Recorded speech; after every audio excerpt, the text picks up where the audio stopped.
عادل گواہوں کو مقرر کرے، اسی طرح سے لکھ کر کرے تو یہ اس سے بھی زیادہ اچھی بات ہے، اور اس کے اوپر بھی گواہوں کو مرتب کرے۔ اس کے بعد اگر پھر بھی اس وصیت کے اندر کوئی شک پڑ گیا ہے ورثاء کو کہ اس وصیت کے اندر غلطی ہے یا اس وصیت میں طرفداری کا شک ہے، تو پھر ان دو گواہوں سے بندہ حلف لے سکتا ہے، قسم لے سکتا ہے، اور وہ دونوں اس بات کا کہ یعنی ایک تو اللہ کی قسم اٹھائیں گے، دوسرے نمبر پر یہ کہیں گے کہ ہم نے اس وصیت کو بیان کرنے میں کوئی کمی بیشی نہیں کی، کوئی مال نہیں کھایا، اسی طرح سے نہ ہی ہم نے حق کو چھپایا ہے۔ تو اب ان دونوں کی قسم قبول کر لی جائے گی، اور اگر وہ قسم اٹھا لیتے ہیں، کیونکہ انسان کا پتہ نہیں چلتا، گمراہی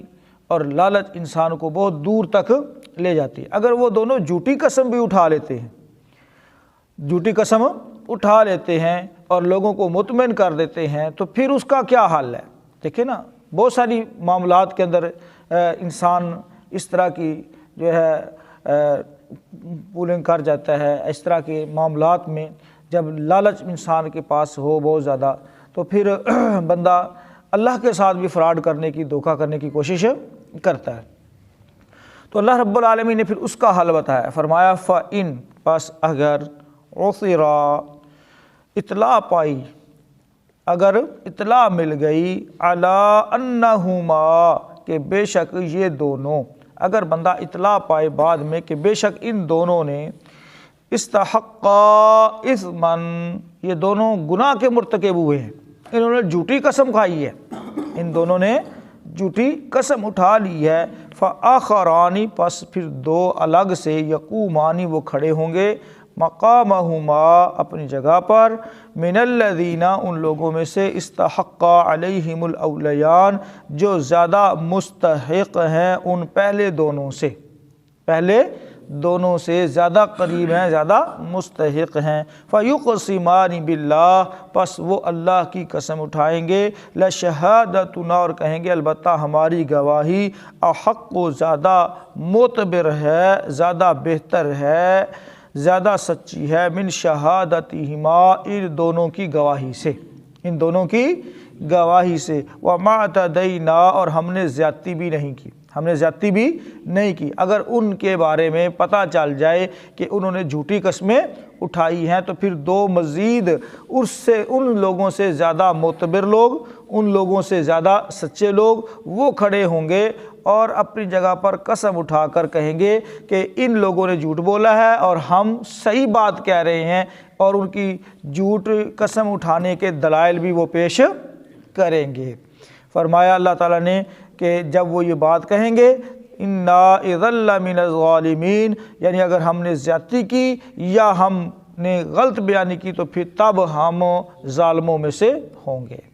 ذَلِكَ أَدْنَىٰ، یہ بات زیادہ قریب ہے، أَن يَأْتُوا بِالشَّهَادَةِ، یہ کہ تم آؤ گواہی کو، عَلَىٰ وَجْهِهَا، اس کے طریقے پر ادا کرنے، اس کے طریقے پر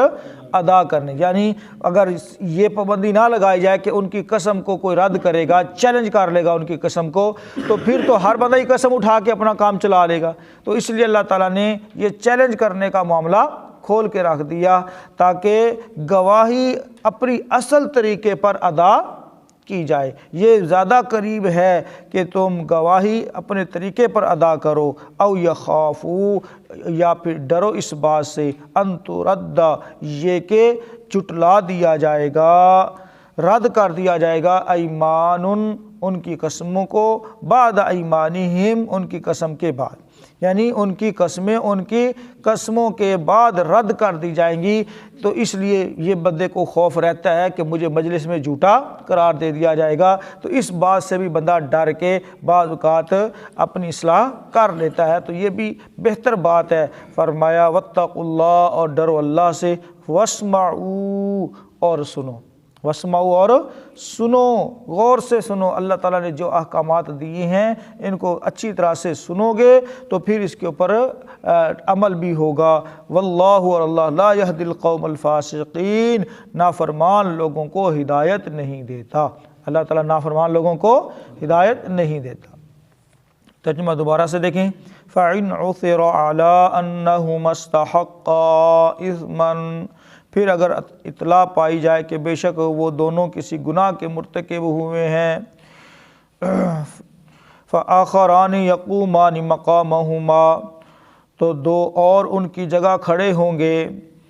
مِنَ الَّذِينَ اسْتَحَقَّ عَلَيْهِمُ الْأَوْلَيَانِ، ان میں سے جن کے خلاف گناہ کا ارتکاب ہوا ہے، فَيُقْسِمَانِ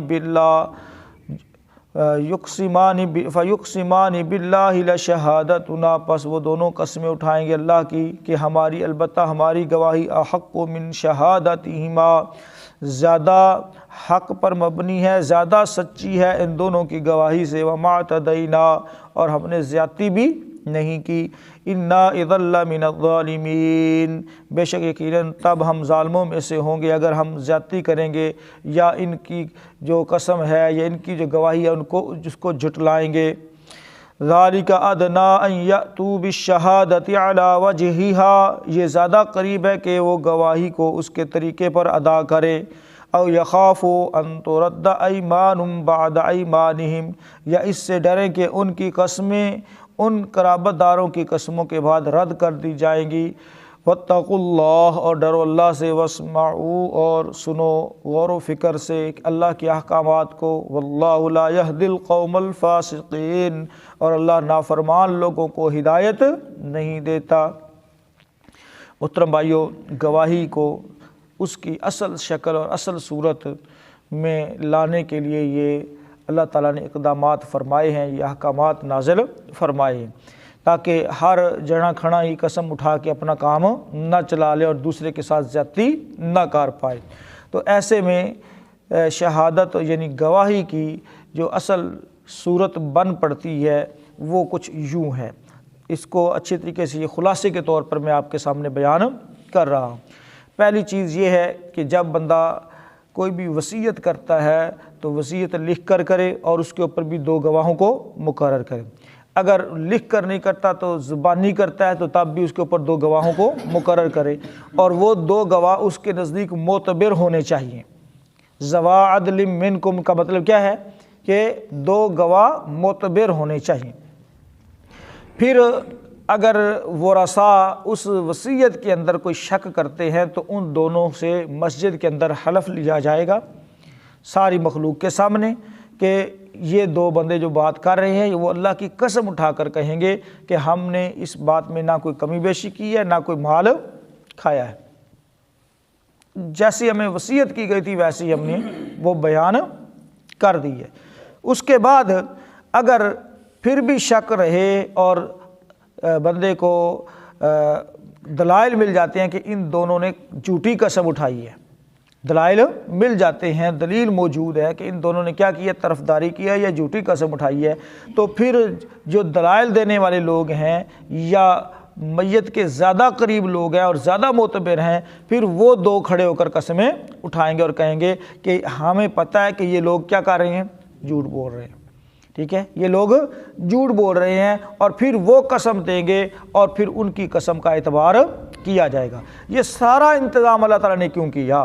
پہلے دو عادل گواہ، پھر ان سے قسمیں اٹھوانا، پھر ان کی قسموں کے رد پر ان لوگوں کو کھڑا کرنا جو ان سے زیادہ معتبر ہیں۔ یہ اس لیے انتظام کیا اللہ رب العالمین نے تاکہ کوئی بھی شخص کسی کا مال ناحق طریقے سے نہ کھا سکے۔ تو یہ تھا اس کا خلاصہ۔ اللہ تعالیٰ نے آخر کے اندر فرمایا واتقوا اللہ، اللہ سے ڈرو، یعنی اللہ کا ڈر ہی انسان کو ان چیزوں سے بچا سکتا ہے، اور جس کے دل سے اللہ کا ڈر ختم ہو گیا پھر اس کے نزدیک نہ اللہ کے گھر کا کوئی مقام ہے، نہ اللہ کے نام یعنی حلف کا کوئی مقام ہے، ٹھیک ہے، اور پھر 20-20 روپے پر بیان حلفی بکیں گے اور پھر عدالتوں کے اندر کھجل خواری ہوتی رہے گی اور وہ سارا کچھ ہو رہا ہے آپ کے سامنے۔ تو محترم بھائیو، اس کے اندر جو ہمارے لیے سیکھنے اور سمجھنے کی باتیں ہیں وہ یہ کہ انسان کو ہمیشہ جو ہے وہ حق و انصاف کا ساتھ دینا چاہیے، کسی بھی اپنے دنیاوی فائدے کے لیے وہ حق و انصاف سے نہ ہٹے، حق و انصاف سے نہ ہٹے، گواہی دے تو حق و انصاف کی گواہی دے، اور اسی طرح سے گواہی کو چھپانا بھی نہیں چاہیے،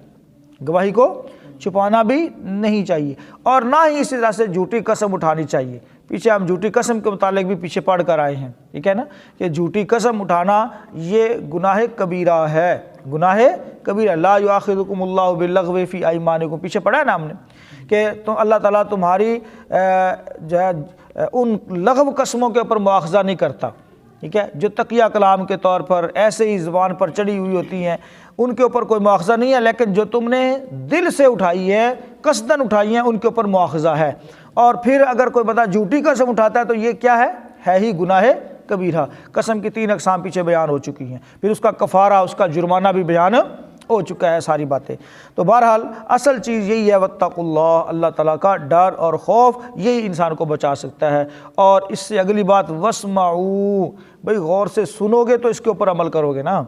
جی سب سے پہلے جو سیکھنے کے مرحلے میں ہے محترم بھائیوں، وہ اس کو پہلے غور سے، جو جتنا اچھا سننے والا ہوتا ہے اتنا ہی اچھا وہ عمل کرنے والا بھی ہوتا ہے۔ سمجھ آئی بات کی؟ سننے کے اندر بندہ اونگ رہا ہو، سویا ہوا ہو، ہاں جی لارے چڑھیا ہوئے، تو پھر اس نے کیا سننا ہے اور کیا یاد رکھنا ہے اور کیا پھر اس نے عمل کرنا ہے۔ تو محترم بھائیوں پہلے غور سے سنا جائے گا تو اس کے بعد پھر اس کے اوپر اس کا اثر ہوگا اور پھر بندہ عمل کے اندر اس کو لائے گا۔ اس لیے فرمایا واسمعوا، غور سے سنو، اچھی طرح سے سنو۔ واللہ لا یہدی القوم الفاسقین، فاسق کون ہے؟ جو اللہ کے نام کا غلط استعمال کرتے ہیں، جو دنیاوی منفعت فائدے کے لیے اللہ کے نام کو بیچتے ہیں، اپنی قسموں کو بیچتے ہیں، اپنی قسموں کو بیچتے ہیں، یہ لوگ فاسق ہیں، فاجر ہیں، گناہ گار ہیں، کیونکہ یہ گناہ کی طرف جا رہے ہیں۔ اللہ تعالیٰ سے دعا کرتے ہیں اللہ رب العالمین ہمیں